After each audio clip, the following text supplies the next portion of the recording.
Pada Oktober tahun 2025, kontrak senilai 1,9 triliun rupiah untuk jalan kawasan yudikatif sudah ditandatangani.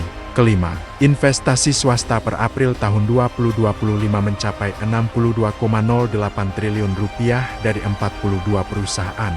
Keenam, per Mei tahun 2025, 6 investor baru menandatangani kerjasama senilai 3,65 triliun rupiah. Rasanya sih nggak akan jadi kota hantu. Jika ekonomi IKN berkembang, tidak ada hal yang perlu dikhawatirkan.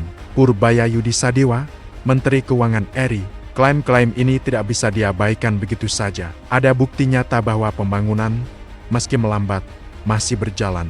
Namun pertanyaannya tetap relevan.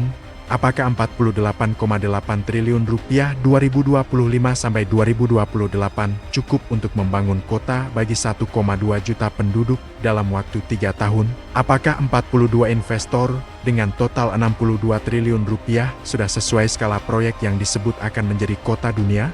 Kalian percaya tidak dengan klaim pemerintah bahwa IKN masih antrek? Atau kalian melihat ada ketidaksesuaian antara janji dan realita? Bagi pendapat kalian, kita diskusi bareng. Untuk memahami situasi IKN secara lebih objektif, kita perlu mendengar suara-suara dari kalangan akademisi dan pengamat yang tidak terikat kepentingan pemerintah maupun oposisi. Dari sisi hukum, IKN saat ini sudah menjadi kota hantu. Status ibu kota politik tidak memiliki makna dalam hukum Indonesia. Ini posisi yang aneh, tidak mau mati, tapi juga tidak benar-benar hidup. Herdiansyah Hamzah, pakar hukum tata negara, Universitas Mula Warman. Dari sisi parlemen, label kota hantu harus dijawab UIKN dengan kinerja akseleratif dan pelaporan perkembangan secara berkala kepada publik.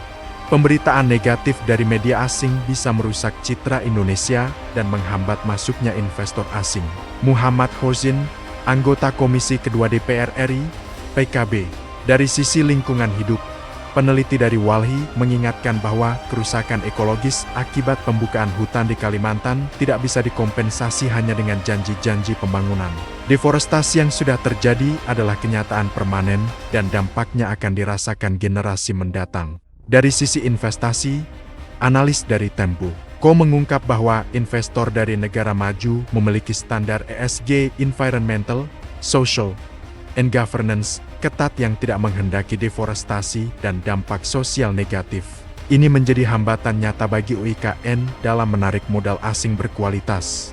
Kesimpulan dari para pengamat cukup konsisten, IKN adalah proyek yang terjebak di antara warisan politik Jokowi dan prioritas Prabowo yang berbeda. Tanpa kepemimpinan yang kuat